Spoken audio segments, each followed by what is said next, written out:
The story kicks off in a dungeon where a party is hunting a giant rat. Swordsman Zoid slashes the rat with his blade. Then, Mage Jolene finishes it off by burning it with her spell. Meanwhile, Appraiser Ein stands at a distance, watching them fight.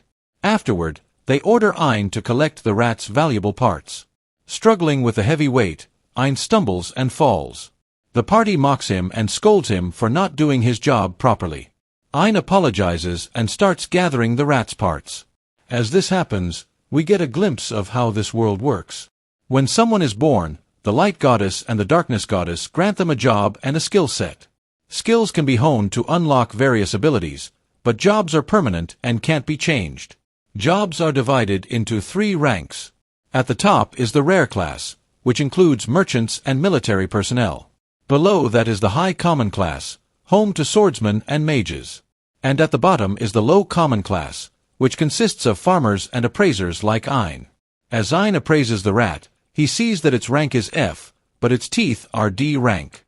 He tries to extract them but can't manage it, so he asks for help. This makes Zoid furious, and he starts beating Ein with his kicks. And Jolene tells him to be thankful to them for giving him work. Ein apologizes to them again and gets back to his task, which involves sticking his hand into the rat's mouth. Zoid and Jolene mock him, comparing him to a trash collector. They keep throwing jabs at him, but Ein silently continues his work. Anger bubbles up inside him, but he doesn't retaliate. He knows that if they kick him out of the party, finding another job will be almost impossible. Ein eventually manages to pull out the rat's tooth, and the group moves forward. A little further ahead, they come across the corpse of a hellhound. They order Ein to collect its materials. Ein points out that this monster shouldn't be here, but Zoid kicks him and tells him to get to work. Ein stays silent and starts collecting. On another path, they spot another corpse. Zoid orders Ein to gather materials from that one too, but Ein hesitates and says this path isn't on the map. Ignoring him, the group starts heading down the path, threatening to kick Ein out of the party. Knowing how hard it is for someone with a low-class job to join another party, Ein reluctantly follows them. When they reach the end of the path, they find multiple hellhound corpses. Something feels off to Ein, because if adventurers had killed these hellhounds, they would have already collected the materials. Suddenly, a pack of hellhounds appears out of nowhere, and the party panics. Zoid orders Jolene to paralyze Ein. Without hesitation, she uses her magic to freeze him in place. Then, the group throws Ein in front of the hellhounds as bait and runs away to save themselves. The hellhounds pounce on Ein, tearing into him. The pain begins to weaken the effects of the paralysis spell. Struggling, Ein manages to free himself by throwing a rock at the hellhounds, and then dumping food from his bag to distract them. He tries to run, but the path ahead is blocked, sealed off by Zoid and Jolene. Desperate, Ein notices another path, but it leads to the edge of a cliff. Panicking and out of options, he decides to jump into the abyss rather than face the hellhounds. As he falls, he curses his useless job for putting him in this position. Ein crashes at the bottom, landing near a waterfall. He's badly injured and on the verge of passing out. Just then, a mysterious girl appears, gently approaches him, and kisses his forehead. Ein catches a faint glimpse of her before losing consciousness. When he opens his eyes, the girl is gone, and in her place stands a massive tree. To his surprise, all his wounds are healed. He notices droplets of water falling from the tree. Curious, he appraises the water and discovers it's Yggdrasil drops, a miraculous liquid capable of instantly healing any injury. Shocked, Ein appraises the tree itself and realizes it's the legendary Yggdrasil tree, a mythical entity that produces infinite mana. Ein is left speechless upon realizing that, long ago, this tree existed on Earth and was the source of all mana in the world. Humans absorb mana from the atmosphere to wield magic. But one day, the tree mysteriously withered and vanished. Even so, humanity continued using magic, leading many to investigate how this was possible, though they never found the tree again, because it had been hidden in this very place. Touched by the tree's presence, Ein places his hand on it in gratitude, before heading toward the exit. As he leaves, the mysterious girl watches him silently. Ein steps through the doorway and picks up a rock to defend himself as he ventures further. The area seems eerily quiet, with no monsters in sight, until suddenly, something slashes off his ear, causing it to fall to the ground. Moments later, his fingers are severed too. Panicked, Ein uses his appraisal skill on the attacker and discovers it's an S-rank monster gremlin, a sadistic creature that delights in tormenting its prey before killing it. The gremlin launches rapid attacks, leaving Ein's body riddled with wounds. Just as the monster is about to finish him off, a death bear, another terrifying S-rank monster, appears and kills the gremlin in one brutal strike. Horrified, Ein realizes he's now face to face with an even deadlier threat. The death bear slashes at his face with its claws, blinding his eyes. It then grabs him in its massive jaws, ready to devour him. But before it can, a magical girl decapitates the bear in an instant. When Ein opens his eyes again, he finds himself back at the base of the Yggdrasil tree, all his injuries miraculously healed. The same beautiful girl is sitting nearby, waiting for him with a cup of tea. Ein keeps staring at Yuri when his mom, Ursula, shows up out of nowhere and forces him to drink some tea. After finishing the tea, Ein compliments Yuri's beauty, but Ursula warns him to stay away from her. Confused, Ein asks Ursula why she saved his life.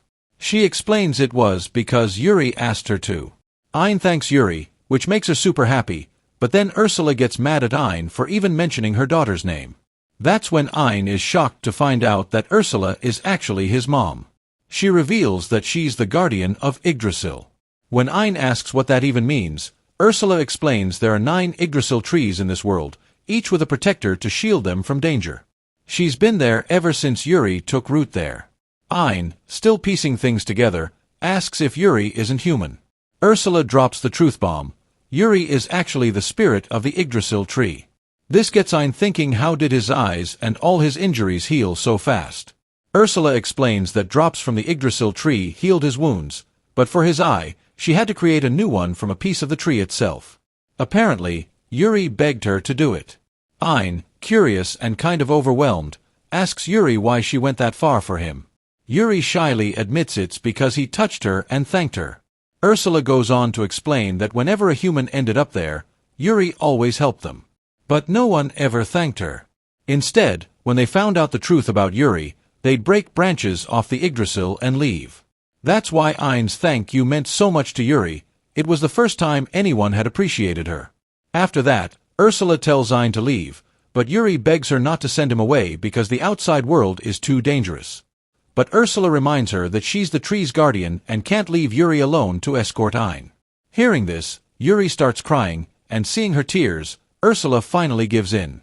She decides to train Ein so he can one day leave the dungeon on his own. Ein is so overwhelmed with gratitude that tears roll down his face, and he hugs them both. Ursula warns him that her training is going to be brutal because she's the most powerful sage in the world. Instead of being scared, Ein gets totally fired up, ready to take on whatever's coming his way. Ursula takes Ein through the doorway and asks him to look ahead, but he can't see anything in the pitch-black space. She tells him to focus and use his spirit eye. Ein concentrates, and suddenly, he can see everything clearly in the darkness. To test him, Ursula throws a stone to wake up a gremlin and tells Ein to use appraisal to dodge its attacks. Ein panics and says appraisal can't do that, but Ursula insists he use his spirit eye instead. When Ein activates his spirit eye, he realizes he can read the gremlin's movements, but before he can react, the gremlin still manages to injure him. Ursula quickly casts a barrier around him and uses drops from the Yggdrasil tree to heal his ear. She reassures him that she'll keep healing him throughout his training. Once he's ready, Ursula removes the barrier, and Ein uses appraisal again. This time, he sees that the gremlin is about to target his right leg. However, just knowing the target isn't enough. Ein pushes himself to use appraisal again and sees the exact timing of the attack. Armed with this new insight, he successfully dodges the gremlin's strike. Overjoyed by his progress, Ein feels that his life is about to change forever. After a week of training, Ein can easily dodge every attack from the gremlin. Seeing his progress, Ursula surrounds him with the barrier and announces it's time for the next phase of training, defeating the gremlin. Shocked, Ein protests, saying he's not ready to fight. But Ursula tells him to trust his spirit eye and hands him a wooden sword crafted from a branch of the Yggdrasil tree. She explains that Yuri endured great pain to break the branch and make this weapon for him. Grateful, Ein thanks Yuri for the sword, and Ursula warns him not to break it under any circumstances. With the sword in hand, Ein faces the gremlin, but his attacks are clumsy and slow. The gremlin dodges every strike with ease. Frustrated, Ursula scolds Ein for not using the full potential of his spirit eye. Determined to do better, Ein activates super appraisal, which makes the gremlin's movements appear incredibly slow. Using this advantage, Ein unleashes a lightning-fast attack, driving the sword into the gremlin with such force that it's pinned to the ground. He's overjoyed to have defeated an S-rank monster. But Ursula isn't done with him yet. She tasks Ein with defeating the rest of the gremlins. Drawing on his newfound skills, Ein successfully takes down each gremlin, feeling stronger and more confident with the victory. Ursula instructs Ein to appraise the gremlin's abilities and turn them into his own. Confused, Ein says that while appraisal lets him understand others' abilities, it doesn't let him acquire them. Ursula explains that with the help of his spirit eye, he can now transform that understanding into actual abilities. Intrigued, Ein gives it a try. As he focuses, the gremlin's super acceleration ability begins to imprint itself in his mind. Excited, he attempts to use it, and suddenly, he's sprinting at an incredible speed. But the strain is too much, his muscles can't handle the acceleration, and they start tearing apart. Without hesitation, Ursula uses Yggdrasil drops to heal his injuries, and Ein tries again. Each time he uses the ability, his muscles rip, and each time, Ursula heals him with the tree's drops. This process is repeated thousands of times. Through this brutal cycle of destruction and healing, Ein's muscles adapt and grow significantly stronger. Eventually, his body becomes resilient enough to handle the immense speed of super acceleration without any damage. Ein starts feeling confident that he can defeat the Death Bear, but Ursula warns him that it will be an incredibly tough fight. Even though she doesn't want him to, she reluctantly agrees to let him appraise her abilities to grow stronger. Curious, Ein asks what ability Ursula has. She reveals her power is Cancel Chant, which allows her to cast spells with just a thought, skipping the need for incantations like most mages. Ein uses appraisal and is stunned to discover that both Ursula and her ability are S+ rank, the highest rank possible. When Ein successfully appraises her ability, Ursula begins training him in magic. However, Ein struggles because his body has very little mana, and what little he has is drained quickly. Seeing this, Yuri replenishes his mana with drops from the Yggdrasil tree. Each time this happens, Ein's body becomes more efficient at absorbing mana, gradually increasing his capacity. After a month and a half of intense training, Ein masters the use of thousands of fireballs and several mid-level spells. His relentless practice has also made his body significantly stronger, and with his spirit eye ability, he's become a formidable fighter. Seeing his progress, Ursula decides he's finally ready to face the Death Bear. She takes Ein to the lair of the beast. Nervous, he hesitates, but Ursula, ever the tough mentor, kicks him straight into the arena to confront the bear. Ein starts the fight by hurling fireballs, but none of them land. Thinking quickly, Ein uses his spirit eye and zips behind the bear, slashing at it with razor-sharp winds, managing to wound it slightly. Enraged, the Death Bear roars and leaps at Ein. But Ein counters with a relentless barrage of fireballs, bombarding the creature until it collapses in defeat. As the smoke clears, Ein stands there, stunned. He can't believe he just defeated S-rank Death Bear so effortlessly. Ein absorbs the Death Bear's ability, and then Ursula announces his training is complete. She takes him back to Yggdrasil and offers him the remaining spirit core, but Ein refuses to accept it. So Ursula explains she's only lending it to him, and it will return to its original place once he dies. Then she implants the spirit core in Ein's eye, but he doesn't feel any different. So she tells him his eye has transformed into a divine spirit prosthetic eye. Suddenly Yuri disappears from there, and Yuri becomes visible again. Ein wonders how that happened. So Ursula explains his eye now functions like Yggdrasil, allowing Yuri to move between the two of them. Yuri adds that Yuri can now heal his injuries instantly too. Ein wonders why Ursula is letting Yuri go with him, and Ursula explains that Yuri has never had a friend since she was born. So she wants Yuri to explore the outside world through him. Ursula then gives Ein a mark of unlimited storage on his hand, and a spirit sword made from Yggdrasil. Finally, she makes Ein swallow a magical stone that connects her consciousness to his, so she can always keep an eye on him. Ein asks Yuri what she wants to do outside. She says she wants to meet her family. Ursula explains the rest of Yggdrasil is scattered across 9 dungeons around the world. So Ein promises he'll help her reunite with her family. Ein finds himself at a split path in the dungeon. Ursula already scouted the both paths, and advises him to take the right one, and warns him about a giant venomous snake ahead. So Ein is surprised to realize that his eye now has such advanced abilities. He quickly takes down the snake with ease, and Ursula appraises its abilities. But Ein is puzzled that he's not experiencing his usual headache, so Yuri explains she already healed his pain before it even started. Soon, Ein arrives in front of a massive door. Ursula informs him that behind this door lies the dungeon's core. Destroying it will allow him to return to the surface, but the core is guarded by the dungeon's boss monster, and he must defeat it to proceed. Doubt creeps into Ein's mind. He's unsure if he's strong enough to beat the boss monster. So Yuri encourages him to believe in himself. Ein remembers that he's no longer the weak person he used to be. He has grown stronger. So Ein opens the massive door, revealing the dungeon's core glowing ominously inside. Suddenly a magical circle activates, and a gigantic monster materializes before him. Ein tells Yuri to hide in his eye for safety, and Ursula instructs him to get closer to the monster. As Ein approaches, the monster strikes with a massive punch. So Ein strengthens his arms to block the attack, but the impact still injures his body, so Yuri instantly heals his wounds. Ein then uses the venom to attack the demon, causing its arm to dissolve. So the enraged monster launches a series of relentless attacks, forcing Ein to retreat and hide momentarily. Ursula gives him permission to unleash his most powerful move. So Ein summons a massive fireball and hurls it at the demon. The fireball engulfs the monster completely, leaving nothing but ashes behind. Yuri quickly heals Ein's remaining injuries, and he thanks her for her help. Ein appraises and absorbs its abilities, and Ursula appears there, and informs him that the dungeon core can enhance his eye's power even further. Ein immediately agrees to do this. So Ursula takes the dungeon core and merges it into his eye, upgrading its level to 2, making his vision and abilities even more powerful.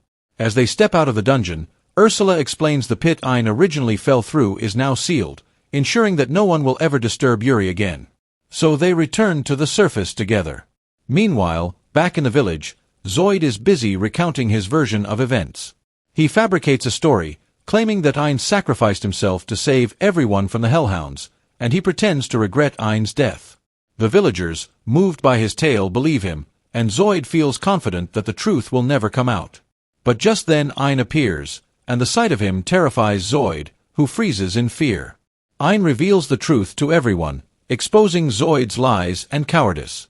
So the furious villagers turn on Zoid and begin to attack him. However, Ein intervenes and stops them, because Zoid gave work to a useless person like him, and he believes he met Yuri and Ursula because of him. The villagers are stunned by Ein's newfound maturity, realizing that he has truly changed. After defeating another dungeon's boss monster and absorbing its abilities, Ein receives the dungeon core from Ursula. The core grants him the power to read any form of ancient or cryptic writing. However, they don't find Yggdrasil in this dungeon. Ursula explains locating the dungeons connected to Yggdrasil is no easy task. Suddenly, they hear distant screams for help, so Ein swiftly eliminates the attacking monsters, and Yuri and Ursula heals the injured. Ein comes to checks on them, but the young girl suddenly hugs him, and the man introduces himself as Jasper, the head of the merchant guild, while the girl reveals herself as Claudia, the third princess of the kingdom. Claudia and Jasper take them to the royal palace. There Claudia tries to hug Ein again, but Yuri steps in and blocks her, boldly declaring that she is Ein's wife. But Claudia states she wants to become Ein's second wife. Yuri is shocked by this, while Ursula thinks Yuri might have finally made a friend. Suddenly Jasper expresses his desire to marry Ein, and Ein wonders what he means. So Jasper leads them to his basement, which is filled with collections of jewels and treasures. Jasper reveals his passion for collecting diamonds and jewelry, and reveals he knows Ein's eye contains a Yggdrasil spirit core. Jasper goes on to tell a story. A long time ago Yggdrasil existed on Earth, but it used all its power to seal the demon king Micturian. As a result, only fragments of its spirit core were left behind. Jasper has been searching for these spirit cores for years, which is why he wants to marry Ein, to gain access to his eye's power. Ursula sides with Jasper and encourages him to marry, reasoning that gaining Jasper's knowledge would make it much easier to locate the remaining Yggdrasil. However, Ein firmly declines the proposal. Instead, he asks Jasper for any information about the other spirit cores. Jasper admits that he knows the locations of a few cores and agrees to guide Ein to them. Ein reaches the dungeon Jasper told him about, but the entrance inside is blocked. Ursula senses some kind of teleportation magic on the wall, and the moment Ein touches it, he suddenly finds himself in a massive jungle. He's completely shocked by the sight when he suddenly hears a girl's voice. Yuri recognizes it and says it's his sister, Pina. Yuri asks Pina where she is, but she just tells them to cross the jungle to reach her. Ein asks her to teleport them to her, but Pina says she doesn't know teleportation magic. Instead, she warns them that she has set up all kinds of dangerous traps in the jungle. Ein tells Yuri to hide inside his eye, and then he starts moving forward into the jungle. Pina tells him this hidden dungeon is the most dangerous one yet, but Ein refuses to back down. Pina gets excited because Ein is about to fall into a hidden pit, but thanks to Ursula, he avoids it just in time. Ursula keeps saving Ein from the rest of the hidden traps, which makes Pina super pissed. Yuri explains that Pina enjoys trapping people, which makes Ein think she actually enjoys killing them. But Pina quickly clarifies that she always kicks people out of the dungeon before they die. Right then an S-rank plant-like monster appears in front of them, and attacks Ein with sleeping powder. But it has zero effect on him because of his all-ailment resilience skill. Pina gets even more annoyed after hearing that. Ein just pulls out his sword and easily takes down the monster. Suddenly, he gets attacked out of nowhere, and he has no clue who's behind it. But Pina is shocked that the attacks aren't affecting him at all. Ein explains that he has surprise attack nullification, and thanks to a movable fortress, even normal attacks won't do anything to him. Pina assumes that if attacks don't work on him, then he probably can't attack her monsters either. But then Ursula detects the monsters' locations, and Ein quickly immobilizes them. Pina gets furious that he's effortlessly destroying her S-rank monsters. So, she sends out 2 S-rank monsters at once, but Ein defeats them in a single strike. Pina is left standing there, absolutely stunned. Meanwhile, Zoid is wandering through the jungle in terrible shape, blaming Ein for everything that's happened to him. When he finally makes it back to the city, he spots Jolin and tries to talk to her. But Jolin straight up refuses and tells everyone that Zoid forced her to use magic on Ein. That only makes people angrier at him, and they kick him out of the bar. Zoid, still blaming Ein for everything, decides to take on a C-rank quest to restore his reputation. He heads to a dungeon, but by accident he touches the teleportation stone and ends up in the same jungle. As soon as he takes a few steps forward, he falls into a hidden pit. But instead of landing on spikes, he somehow gets teleported back outside. Pina's voice tells him that no one actually dies in this dungeon. So Zoid goes right back inside. He keeps getting caught in hidden traps over and over, but instead of giving up, he keeps pushing forward. Then out of nowhere a massive monster appears, and absolutely wrecks him. But even though he's badly injured, Zoid refuses to leave the jungle.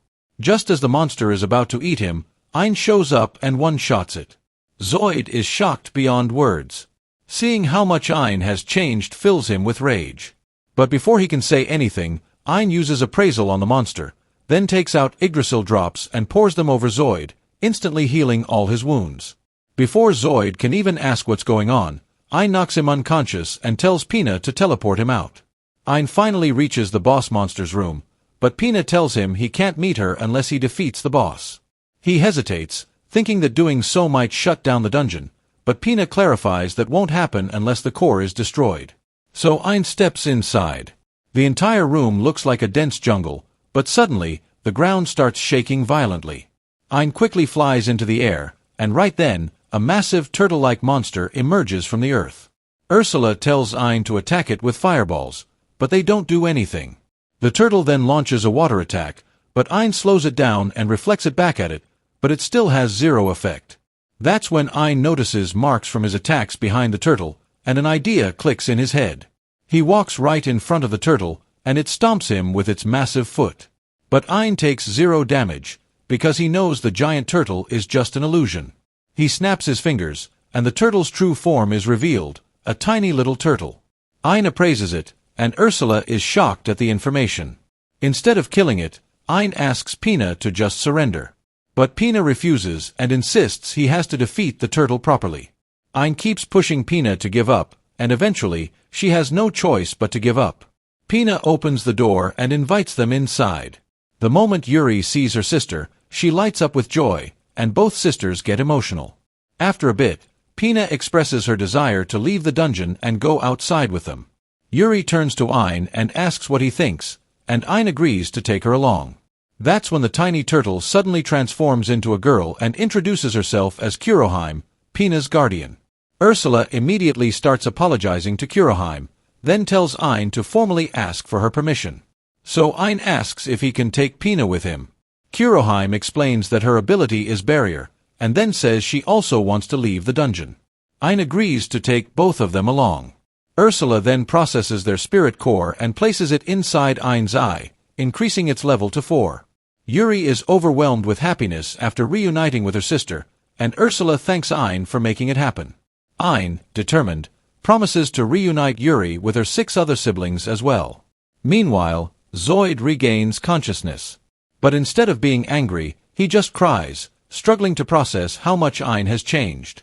But that's where this video ends. Make sure you like and subscribe the channel, and I hope to see you in the next one.